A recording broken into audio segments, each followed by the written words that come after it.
Hello, you're watching Eye on Africa. I'm James Creedon. These are the headlines from across the continent this evening. Tensions are rising in Zimbabwe amid a collapsing economy. Scores were arrested today at anti-government protests. We'll hear more from Ryan Truscott in Harare. In Uganda, COVID-19 restrictions have meant education has ground to a halt. We take a look at how the divide between rich and poor makes all the difference in being able to keep up with classes. And good news for Muslims in Guinea as they celebrate Eid al-Adha. The government has made an exception to its coronavirus restrictions by temporarily opening mosques. We'll hear from our correspondent in Conakry. Thanks for watching. Now we start in Zimbabwe, where hundreds of military troops and police clamped down on an anti-government protest this Friday. Scores were arrested. The planned demonstration was against corruption and economic hardship amid skyrocketing inflation. President Emmerson Mnangagwa, his critics say that his government is increasingly resorting to the same authoritarian tactics of the Robert Mugabe era. Catherine Kadir-Clifford has more. Businesses locked up and streets deserted in the centre of Harare.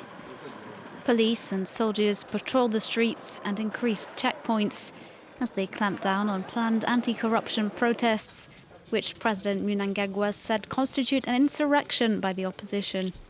I'm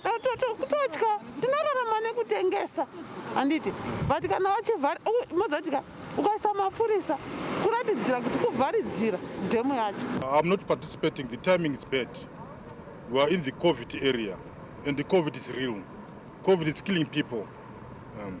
Inflation in Zimbabwe has soared above 700%, and public hospitals are crippled by strikes and a lack of medicine. The UN has warned President Mnangagwa against taking advantage of a COVID lockdown to stifle dissent. Activists sought by the police for promoting Friday's protests were in hiding, while some were arrested, including novelist Tsitsi Dangarembga. She'd called for the release of Hopewell Shinono, a prominent journalist arrested last week alongside opposition politician Jacob Ngarivume. Both are accused of planning the protests. A few weeks earlier, Hopewell Shinono uncovered a corruption scandal that led to the resignation of the health minister. Now, earlier I spoke to Ryan Truscott in Harare. I began by asking him about a smaller turnout than expected at today's protest. Well, there certainly weren't lots of crowds protesting in the streets, and that may be what some outside Zimbabwe were expecting. The authorities have been very stern in their warnings that said today's protest was illegal. And of course, there is COVID and all the concerns around that. Deaths and confirmed cases have risen sharply in the last few days. Well-known people have died of the virus. The former Air Force Commander Perrin Shiri earlier this week and an army spokesman today. So what today looked like was deserted streets and a number of small protests which led to arrests, most notably of the MDC spokesperson Harare and 6 of her friends at a coffee shop, and the author Tsitsi Dangarembga together with a friend. These people all staged very small peaceful protests. The total number of arrests still isn't clear. What Tendai Biti, the opposition MDC Alliance Vice President, is saying now is that actually this was a nationwide shutdown, and so that was a victory of sorts. OK, and if Zimbabweans can't protest and coronavirus is spreading, and the World Food Programme said this week that hunger is growing and will affect 8.6 million, it's all looking rather grim. What happens next, Ryan? Well, that's a big question. Would more people have come out onto the streets if there hadn't been coronavirus?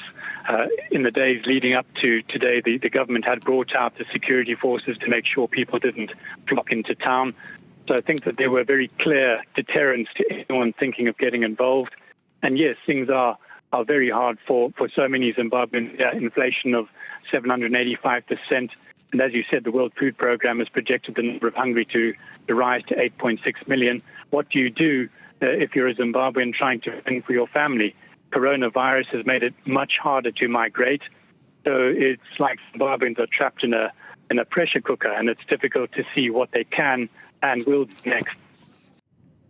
Nigerian President Muhammadu Buhari has acknowledged the scale of security problems both in the centre and northwest of the country. Buhari usually insists Nigeria's security problems are under control, but with mounting attacks by Boko Haram and splinter groups, he said military and police could do much better. That in a rare interview by the Nigerian president.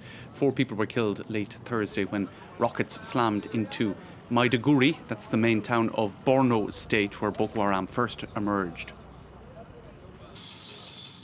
To South Africa next, where the common carp has become an unlikely food source for some needy communities. This in the context of COVID-19 restrictions that have left many families in dire need. The carp is an invasive species of fish, and in order to maintain a healthy biodiversity, local authorities are in some cases removing carp from waterways. The fish are then given to local families as donations. These fishermen head out onto the lake before sunrise several times a week. They go to catch carp, an invasive fish in the Groenenvlei Lake on South Africa's scenic garden route. Carp was stocked illegally in the Groenenvlei Lake in the 1800s. Its numbers have grown and are threatening indigenous species. We have a program where we eradicate common carp. For the benefit of biodiversity here in the Vlei, in Groenenvlei. And the second facet of the project is that the carp that we take out currently from the Vlei, we donate it to our local communities as part of food diet, because fish is actually an important source of protein. Initially simply a conservation program, the catch now goes toward feeding nearby residents. Volunteers have fished 13 tonnes of carp over the past 2 years. Today, the fish feeds 250 people every day. Tourism stopped abruptly during virus restrictions, leaving many here without an income.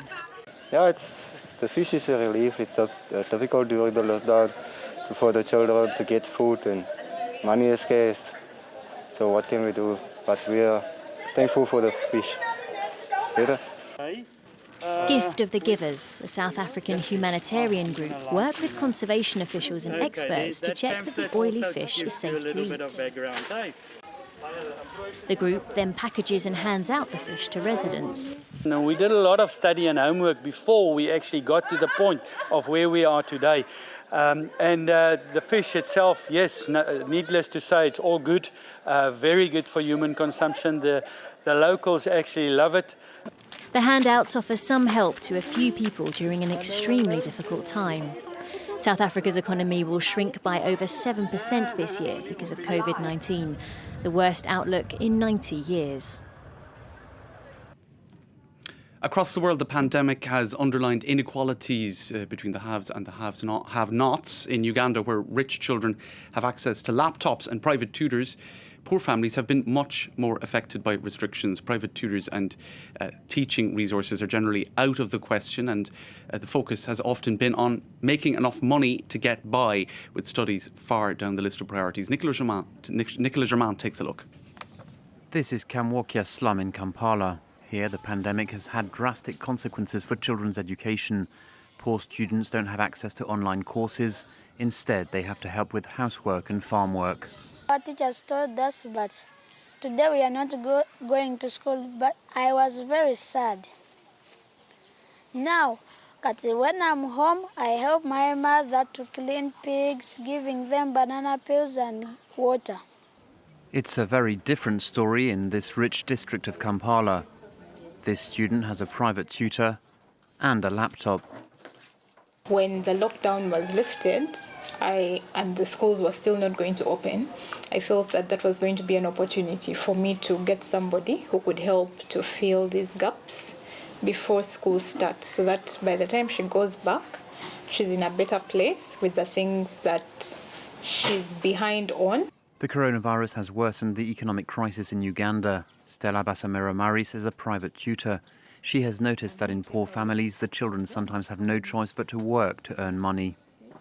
Kids who would wish to sit down and study or to go and consult the teacher in the neighborhood, the challenge they have is maybe they have an avocado tree.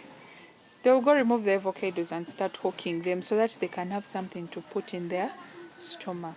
According to the United Nations, sub-Saharan Africa already has the highest rates of children out of school anywhere in the world.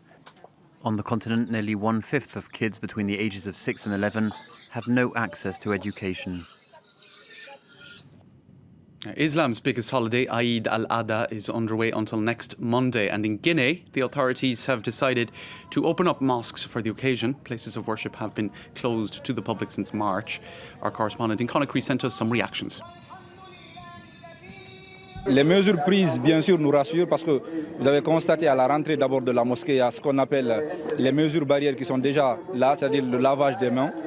Dans la mosquée, la distanciation sociale elle est respectée. Nous remercions Dieu le Tout-Puissant de nous avoir donné cette occasion aujourd'hui de prier ensemble la communauté musulmane en Guinée et nous remercions les autorités du pays d'avoir ouvert les mosquées. Ce que je demande toujours au président de la République et aux autorités concernées, c'est de fournir beaucoup d'efforts pour pouvoir nous rendre les mosquées définitivement.